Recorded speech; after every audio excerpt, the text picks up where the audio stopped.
ntunge kuko ikaze udahima gukoresha n'ibiganiro byacu bica ku isheni yawe YouTube channel yawe kandi tukugeza ibintu bitandukanye kandi ku gihe. Uyu munsi turongeye turagarutse kugira ngo twongere tuganire nk'ibisanzwe ni muze Kongomani. Nguhaye ikaze uherereye mu majyaruguru, amajyepfo, iburasirazuba ndetse n'uburengerazuba, mu mujyi wa Kigali ndetse no hanze y'umujyi wa Kigali. Mumeze mute? Imana ikomeze ibane namwe. Abagize mu kazi muri kunyumva muri mu kazi namwe mukorana umuhate n'umwete kugira ngo mubone irari cyangwa ipeso zibatunga. Bajya bavuga ngo kazi watamu ni pesa nono utamu ya pesa ni maisha ya mazuri. Nukuvuga ngo rero ubu ngubu nanjye ndi mu kazi ndi gushaka ahela, niyo mpamvu mfashe umwanya kugira ngo mbe nakugereraho wowe utabonye umwanya kuba wagera, bitewe nuko ubuzima tugomba kuba dufashanya. Umugabo Kiramani rero niwe tugiye kugita tugaruka ubwo twinjiye muri the contract cyangwa mu masezerano y'akazi iyo tukomeje kwinjiramo cyane. Yabuze amahitamo y'ibyo akora nyuma yuko yavuye kwa nyirabukwe, reka tubyite gutyo, bamaze kumuburunuriza cyangwa mumukurizo, bamaze kumubwira yuko atagomba gushakana n'umukobwa wabo. Nibwo yagarutse ahura n'umugabo bita Atayiga, maze bapanga kuba basubira mu kazi bagakora akazi gatandukanye basanzwe bakora. Ariko ikintu kije kuba imbogamizi, uno mugabo koko tumaze kubibona ko yamaze guhumwa ku maso n'urukundo, bitewe nuko yumva atasiga umugore cyangwa umukunzi wiwe akajya guhiga amafaranga. Akaba ari n'ubuyobozi bwinshi cyane abagabo bajya bakunda kujya nabo bakumva ko batajya mu kazi ka kure gacumbi kagafite amafaranga menshi, ngo bafite abagore ngo ntibabasiga mu nzu ubonyine, kandi bakirengagiza imyaka babayeho batari kumwe n'uwo muntu bari kuvuga ko batasiga. Ubundi ubuzima burakomeza nyuma y'ibindi byose. Ubuzima butarimo amafaranga ntabwo bujya buba ubuzima bwiza. Nyuma yuko rero ibyo byose bibaye, we umutima nama uri kumubwira byinshi bitandukanye, dore ko yabuze amahitamo. We ikintu kiri mu mutwe n'ikivuga ngo ikintu cyamutandukanye n'umukunzi wiwe yagikura mu nzira, ariko yabajize kwikontorora kwiwe, dore yuko na nyirakuru yari yavuze yuko cyangwa nyirabukwe yari yamubwiye yuko atamukeneye nk'umukobwa wiwe. Sinzi kuntu wowe uri kubitekereza ko biza kugenda.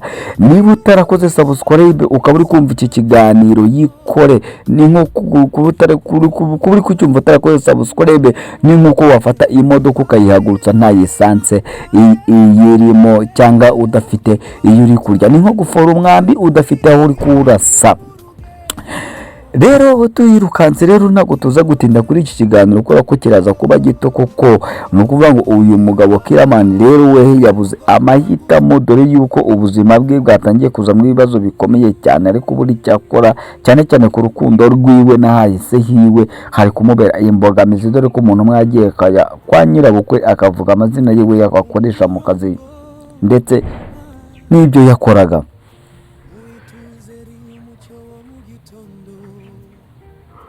Aho rero haje kuva ikibazo gikomeye cyane. Nyuma yo kuvayo yarakaye yumva ko nyambo batagomba kubana, yiyakiriye gusubira mu buzima bwe busanzwe, yahise ajya kwa Atayiga maze amwemerera ko agomba gusubira mu kazi kabo, dore ko bari bafite diru cyane bamukeneyemo y'amafaranga amenshi cyane. Bahora bavuga yuko ari miliyoni 50 z'idolari, hafi miliyari 100 cyangwa miliyari 70 na amafaranga menshi cyane yashyize mu manyarwanda, ndetse uwayaguhereza akakanya kaje kuri konti yawe ukarya gusa, warya gusa ukajya ushaka, ntago bayangeza amafaranga uzamara, kubera yuko imyaka yawe wese ubayeho ntayo waba ufite, cyangwa imyaka yawe ugiye kubaho y'ubuzima bwawe bwose busigaye n'abazagukomokaho bamwe na bamwe basanga amafaranga gihari.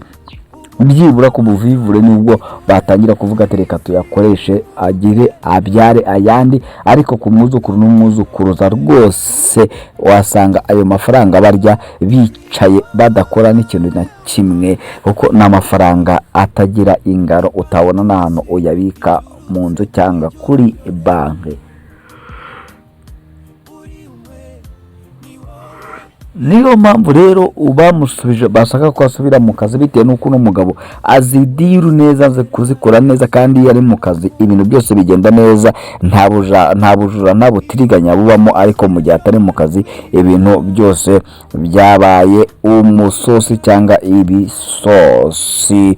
Umukobwa atashe uri kumugira inama za nyazo, uraramuka wanze kuva mu kazi, uramuka wanze gusubira mu kazi, uyu mukobwa nyambo uri kwiratana, uyu mukobwa sendika iraza kumwica noneho ukora akazi utamufite. Aho umusore we yahise amusubiza ati njyewe nimba nyamba atari mu buzima bwanjye bamwishe nanjye nzihorera mbarimbure, ariko yamusubiza ijambo ryiza cyane, ubundi utekereza ko kwihorera bizamuzura?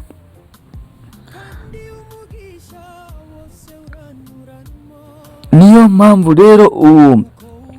mpamvu ibintu byose byahise biba umusosi barabara, byahise biba bibi cyane, kubera ko bamaze kumubwira iryo jambo yahise abura icyo akora, ariko amahitamo kiramani yonyine afite nuko agomba gusubira mu kazi akagakora, kandi akagakora neza n'umugore, kandi akakomeza kumutunga, kubera ko umugore ntabwo ari uwo kukubuza gukora, ahubwo umugore ni uwo kuguhereza courage zo gukora. Nk'uko abana babiri, uyu Bobo ndetse no murumuna wiwe ise abagererana babwira ati Bobo urukundo rwamuhumije amaso atuma adakora, kubera yuko ubundi umugore yageze mu kazi, iyo umushyizemo umuvanze mu kazi cyangwa muri misiyo zawe zo gukorera amafaranga zirapfa. Niyo mpamvu bajya bavuga ati power izi imbere, umugore akaza nyuma. Ibyo nibyo bavuga. Ubundi ni ukuvuga ngo ubundi uri gukora wirengagize ibintu byose ufite, ahubwo ugashyira imbaraga zawe ku muhate, ukamenya yuko ibyo uri gukora ari byo bigomba kugutungana na wa muntu ukunda, kubera ko wa muntu ukunda azabaho neza, azarya kubera ko wakoze. Nudakora nta kintu azageraho, nawe ntacyo uzageraho, uzakomeza kwitwa imbwa cyangwa witwe andi mazina yose agaragaza ko uru ntacyo bashije kwikora. Abundi ikindi nabwo mwibuke yuko abagore bakenera umuntu ukora, ushobora kuba yabatunga, dore kubera ko amahirwe menshi cyane uyu mugore yamaze gushaka akazi karahagarara, akabura akazi cyangwa akazi bitewe n'inshingano aba agiye kwakira zigatuma atajya mu kazi. Urugero rukomeye cyane ubundi mu muco w'igihugu cy'Abahinde bivuga yuko umugore yamaze gushaka nubwo yaba afite akazi, ako kazi aragahagarika, keretse aba afite inshingano mu gihugu byoho ibyo ntabwo bibyakoraho kuba yakora, ariko ari babandi bikorera abana cyangwa n'abandi bantu, akaba kenshi na kenshi baragahagarika bakaba mu rugo, bakita ku muryango ndetse bakita no ku rubyaro. Ariko twebwe umuco wacu udusaba yuko tugomba gukora tugahuza imbaraga, kubera ko dufite icyo bita uburinganire ndetse uburinganire ndetse n'ibindi icyo twakwita ngo kisinzi twakitwa uburinganire n'ubwuzuzanye plutôt.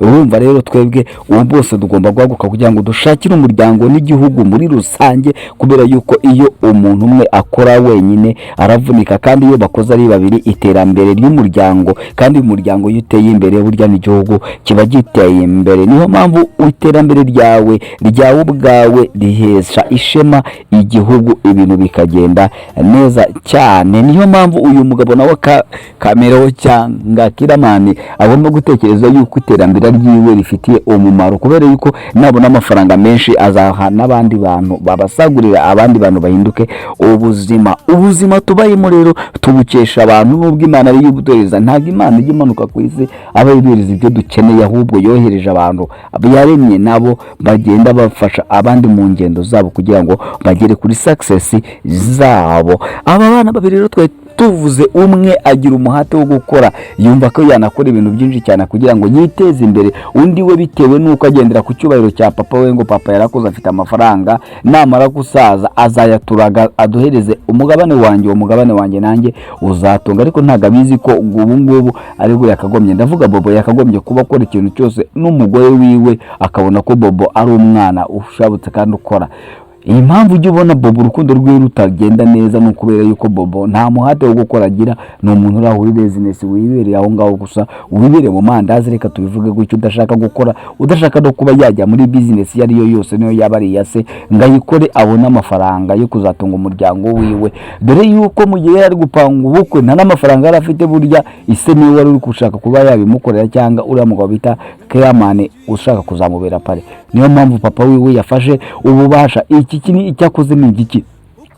ubundi umwana w'imfura mu muryango ni uhabwa ububasha n'ubutware bw'umuryango no kuba umutware w'umuryango, ariko uyu mugabo Tayiga abonye ko umuhungu we w'imfura atabibashije abihereza ubuheta bwiwe. Bishatse kuvuga ngo rero intambara hagati ya Bobo na murumuna wiwe Renzo igiye kuvuka kandi zaba ari inkundura. Tunyarutsiye ku mugabo bita Nsabi ufite ibyishimo bimeze neza byo kubera ko business iri kwaguka, dore ko n'abanyamwero batangiye kumenya gahunda ziwe, cyangwa abafite uruhu rwera batangiye kubona gahunda ziwe kare nziza cyane n'ibiryo byiwe biryoya n'akaboko kiwe. Abantu tutangiye kubona ko Nsabi burya ari umunyamugisha ukomeye cyane, dore yuko muri restaurant yiwe batangiye kujya abona abakiriya benshi cyane kandi batandukanye n'abanyamahanga batangiye kuza bamugana, atangiye kuba yamenyekana, dore ko icyo ngicyo cyatunguye umugore. Ubundi kenshi y'Imana igushize akaboko mu bintu byawe abantu bose baratungurwa, dore yuko batangira kwibaza ngo ibi bintu biba. Umugabo umwe yari yicaye ku irembo ari impumyi, maze Yesu aratambuka mukoraho riraka, agarutse batangira kuvuga ngo uriya niwe cyangwa siwe, abandi ati burasa nawe ntago ari we, ariko barabamiriza ati ni njyewe wahuye na Yesu, ni njyewe Yesu yagiriye neza. Nsabi rero muri ino minsi nawe nuko bimeze, abantu bari kumuyoberwa, dore ko n'uwo babana mu nzu yatunguwe kuba hari ibintu yakagombye kuba atashobora ahubwo yashoboye uyu munsi bikaba byabaye. Iyi Imana igiye kugukorera byinshi cyane, iramanza ikagusubiza inyuma, yamara kugusubiza inyuma ikagusuzuguza, abantu bose bakagusuzugura bakagufata ijambo, ariko iyi kugarutseho kugira ngo igusubize ibyo yakwatse, aba bandi bose baza bavuga ati hawo byagenze bite kugira ngo ibintu ube wabigeraho, wabikoze ute cyangwa ibindi wabigenje gute. Ngaho nguko nuko byifashe rero kwa Nsabiho ibintu bimeze neza, dore ko Imana yamuhaye undi mukunzi mwiza kandi ufite amafaranga mukunda, kandi noneho nawe itangiye kujya imuha imigisha. Dore ikiza rero cyane urukundo rwiza ruri urukundo rwa nyarwo, Imana ihashyira imigisha kandi kahezagira cyane, ibintu byose bikagenda neza. Ugakora kuri rimwe igahita riba 100, wakora ku 100 igahita biba 1000, wakora ku 1000 igahita biba 10,000, wakora ku 10,000 igahita biba 100,000, wakora ku 100,000 bigahita biba miliyoni igahita ibyara n'izindi miliyoni n'utumiliyoni, ubuzima bukagenda buri fresh cyangwa buri kumera neza cyane. Umukozi w'umunyamagambo akenshi na kenshi uyu uvugagura bikubwiraho ingaruka, niho nk'umukozi ushobora kuzabura akazi kiwe niyamutungaga akaba yagira ute yayaburiramo.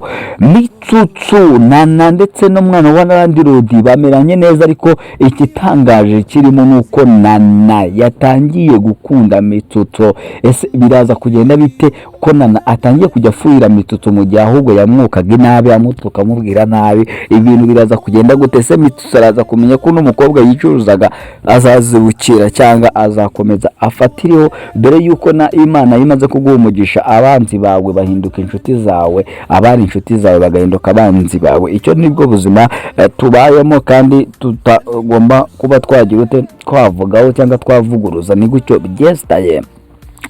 Wowe uherereye uri kunkurikirana aka kanya, sinzi kuntu uri kubyumva, igitekerezo cyawe kiba gikenewe cyane kugira ngo tumenye uko tugomba kubaho no tugomba gukora. Ibi dukora ntago ari ukugira ngo twice iby'abandi, ahubwo no kugira ngo bya bindi by'abandi tubishyigikire, abantu babimenye kandi bamenye n'impamvu yayo. The Contract rero reko no munsi abaho ducugikira ikiganiro cy'uno munsi, reka tuzasubire mu kindi kiganiro cy'ubutangiye. Muze kongomane Gasege ndahangwa na bose.